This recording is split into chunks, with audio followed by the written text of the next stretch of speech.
മുസ്ലിം league Madayi panchayat കമ്മിറ്റിക്ക് പുതിയ ഭാരവാഹികളെ തിരഞ്ഞെടുത്തു. പുതിയങ്ങാടിക്ക് മേജർ സ്ഥാനം ഇല്ലാത്തതിൽ അണികളിൽ അമർഷ. മാടായി പഞ്ചായത്ത് മുസ്ലിം ലീഗ് കമ്മിറ്റിക്കു വേണ്ടി പുതിയ ഭാരവാഹികളെ തിരഞ്ഞെടുത്തു. 2 ദിവസങ്ങളിലായി നടന്ന പഞ്ചായത്ത് സമ്മേളനത്തിലാണ് പഞ്ചായത്ത് ഭാരവാഹികളെ തിരഞ്ഞെടുത്തത്.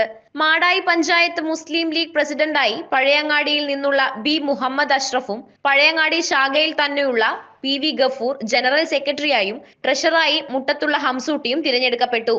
എന്നാൽ കാലാകാലങ്ങളായി പഞ്ചായത്തിലെ ലീഗ് മത്സരിക്കുന്ന 13 വാർഡുകളിൽ 7 വാർഡുകൾ ഉള്ളതും ശക്തമായ സംഘടനാ ശക്തിയുമുള്ള പുതിയങ്ങാടി പ്രദേശത്തു നിന്നുള്ളവർക്ക് ഒരു മേജർ സ്ഥാനങ്ങളും ലഭിക്കാതെ പോയതിൽ പുതിയങ്ങാടിയിലെ league അണികൾക്ക് അമർഷമുണ്ട്.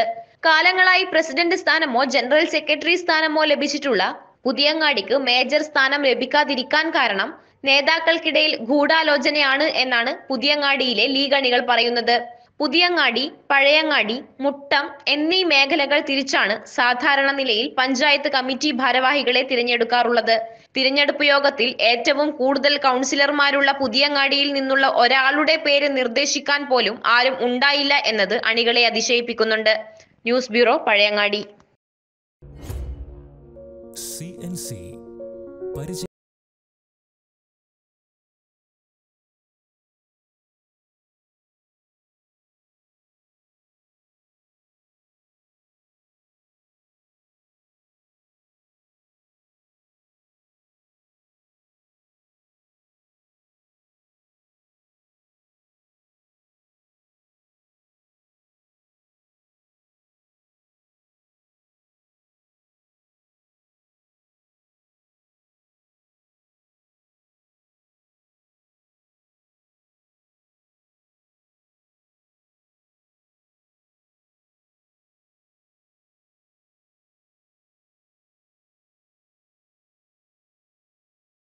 Your health, Pazhayangadi, Kannur.